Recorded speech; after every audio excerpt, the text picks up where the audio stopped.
নমস্কার বন্ধুরা, শ্রাবণী রান্নাঘরে আপনাদের সবাইকে স্বাগত জানিয়ে আমি আবারও একটা রান্নার ভিডিও নিয়ে আপনাদের সামনে চলে এসেছি। আজকের আমি আপনাদের সেদ্ধ চালের গুঁড়ি দিয়ে চিতই পিঠে বানিয়ে দেখাবো। আশা করি আপনাদের ভালো লাগবে। তার জন্য কিন্তু আমার পুরো ভিডিওটা আপনাদের দেখতে হবে। আর দেখা শুরু করার আগে একটা লাইক দেবেন আর সুন্দর একটা কমেন্ট করতে কিন্তু ভুলবেন না। তাহলে চলুন এই চিতই পিঠে আমি কিভাবে বানাই সেটা আপনারা একবার দেখে নিন।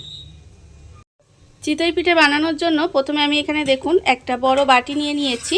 আর আমি এখানে কিন্তু একেবারে দোকানের যে কেনা চালের গুঁড়ি সেটাই নিয়েছি, সেদ্ধ চালের গুঁড়ি। এখানে আমি 2 বাটি সেদ্ধ চালের গুঁড়ি দিলাম।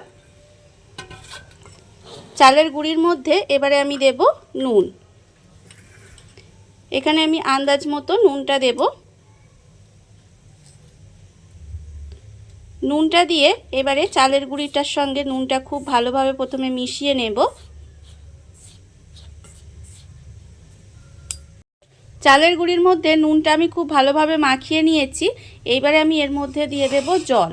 এখানে আমি উষ্ণ গরম জলের থেকে একটু বেশি জলটা গরম করেছি, মানে এই ধরুন ফুটন্ত জল কিন্তু আমি করিনি, উষ্ণ গরম জলের থেকে একটু জলটা গরম করা আছে। এবারে আমি এই অল্প অল্প জল দিয়ে ব্যাটারটা কিন্তু রেডি করে নেব। অল্প অল্প জল দিয়ে ব্যাটারটা আমি কিন্তু রেডি করে নেব। দেখুন এইভাবে একেবারে কিন্তু অনেকটা জল দেবেন না, এইভাবে অল্প অল্প জল দিতে হবে। আর ব্যাটারটা আমি তৈরি করে নেব।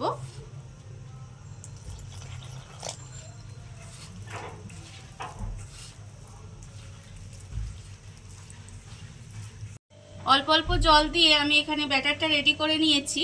দেখুন ব্যাটারটা কিন্তু আপনারা দেখলেই বুঝতে পারছেন এর মধ্যে কোনো রকম দলা দলা কিন্তু নেই, একেবারে স্মুথ একটা ব্যাটার তৈরি করতে হবে। আর এটা এইভাবে হাত দিয়ে বেশ ভালো করে ফেনিয়ে ফেনিয়ে কিন্তু ব্যাটারটা একদম দেখুন ব্যাটারটা কি সুন্দর হয়েছে, একেবারে কিন্তু কোনো রকম দানা ভাব নেই এর মধ্যে। আর এরকমই কিন্তু করে নিতে হবে। আমার ব্যাটারটা এখানে রেডি হয়ে গেছে। এইবারে এটা কিছুক্ষণের জন্য ঢাকা দিয়ে এইভাবে রেখে দেব। ব্যাটারটা আমি এখানে কিছুক্ষণ ঢাকা দিয়ে রেখে দিয়েছিলাম। আর এটা কিন্তু আমি আজকে পিঠেটা কাঠের উনুনে বানাবো, তার জন্য আমি উনুনের কাছে চলে এসেছি। দেখুন আর উনুনের মধ্যে কিন্তু আমি ছাঁচটা বসিয়ে দিয়েছি। ছাঁচটা আমার প্রায় গরম হয়ে এসেছে, তখন কিন্তু আমি এর ওপরে প্রথমে অল্প একটু করে নুন ছিটিয়ে দেব। দিয়ে এবারে আমি এর মধ্যে কিছুক্ষণ রেখে দেব। নুনটা যখন একটু বেশ পোড়া পোড়া হয়ে আসবে তখন কিন্তু আমি এই নুনটা এইভাবে একটা কাপড় দিয়ে ফেলে দেব। পুরো নুনটা কিন্তু আমার এইভাবে তুলে ফেলে দিতে হবে। পুরো নুনটা আমি ফেলে দিয়েছি। ফেলে দিয়ে এবারে তেল আর জল মেশানো একটা কাপড়ে করে এইভাবে মুছে নিতে হবে। মুছে নিয়ে তারপরে কিন্তু প্রত্যেকটাই মুছে নেব খুব ভালোভাবে। মুছে নিয়ে তারপরে কিন্তু এর মধ্যে অল্প অল্প করে ব্যাটারটা দেব।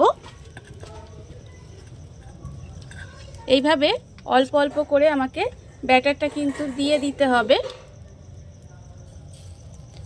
দেখুন এইভাবে অল্প অল্প করে ব্যাটারটা প্রত্যেকটাই আমি দিয়ে দেব।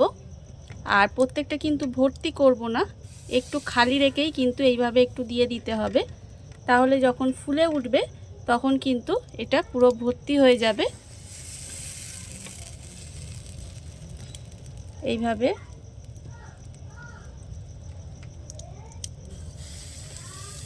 দিয়ে দিলাম। দিয়ে এবারে কিন্তু এটা ঢাকা দিয়ে কিছুক্ষণ এইভাবে রান্না হতে দেব। আর এই সময় কিন্তু একদম লোতে দিয়ে রাখতে হবে আঁচটা, দিয়ে এইভাবে কিছুক্ষণ রান্না হতে দেব। পিঠেটা আমি 3 থেকে 4 মিনিট এইভাবে একটু হতে দিয়েছিলাম।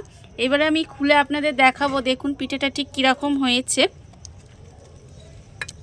দেখুন পিঠেটা কিন্তু রেডি হয়ে গেছে। এবারে আমি একটা ছুরি দিয়ে এইভাবে তুলে নেব। তুলে নিয়ে আবারও কিন্তু এটা এইভাবে একটু উল্টে দেব। হাত দিয়েই এটা আমি একটু উল্টে দিলাম। এবারে আবারও কিন্তু প্রত্যেকটা পিঠে আমি কিন্তু এইভাবেই করে নেব। এইভাবে তুলে এইভাবে কিন্তু একটু উল্টে দিতে হবে। দেখুন পিঠেগুলো কিন্তু সহজেই উঠে আসছে, কত সুন্দর হয়েছে পিঠেগুলো। এইভাবে একটু উল্টে আবারও কিন্তু কিছুক্ষণ একটু হতে দেব। 1 মিনিট মতো আমি এটা কিন্তু আবারও উল্টে হতে দিয়েছিলাম। দেখুন আমার কিন্তু পিঠেগুলো হয়ে গেছে। এইবার আমি পিঠেগুলোকে তুলে রেখে দেব। এখন কত কিন্তু ফুলো ফুলো পিঠেগুলো হয়েছে। আমি এগুলোকে তুলে রেখে দেব প্রত্যেকটা পিঠেকে।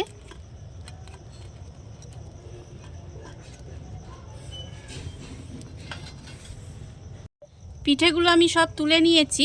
আর আবারও কিন্তু যখন পিঠে দেব তার আগে কিন্তু এইভাবে তেল জল মেশানো কাপড়টা দিয়ে আবারও একটু কিন্তু মুছে দিতে হবে।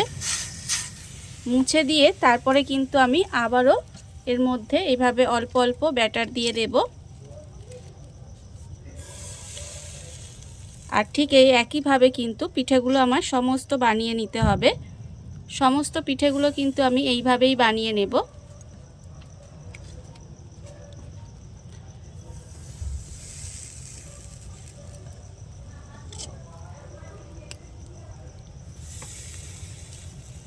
দিয়ে আবারও কিন্তু এটা ঢাকা দিয়ে ঠিক এই একইভাবে আমি সব পিঠেগুলো বানিয়ে নেব। দেখুন বন্ধুরা, বাড়িতে থাকা কত অল্প উপকরণে কত অল্প সময় কত সুন্দর একটা চিতই পিঠে তৈরি হয়ে গেছে, আপনারা দেখতেই পেলেন। আর এটা কিন্তু একদম নরম তুলতুলে হয়। আপনারা দেখুন, দেখলেই কিন্তু বুঝতে পারবেন এটা ঠান্ডা হয়ে গেছে একদম, তাও কিন্তু নরম আছে। আর এটা কিন্তু খেতে অসাধারণ হয়। এইভাবে একবার হলেও আপনারা বাড়িতে বানিয়ে দেখতে পারেন। আর এই ভিডিওটা যদি আপনাদের ভালো লেগে থাকে, আপনারা যদি ফেসবুক থেকে দেখে থাকেন পেজটি ফলো করে দেওয়ার অনুরোধ রইল। আর যদি ইউটিউব থেকে দেখে থাকেন চ্যানেলটি সাবস্ক্রাইব করে নেওয়ার অনুরোধ রইল। তাহলে চলুন ভিডিওটা আমি এখানেই শেষ করছি। আপনারা সবাই ভালো থাকবেন, সুস্থ থাকবেন। আবারও হাজির হব নতুন কোনো রান্না নিয়ে।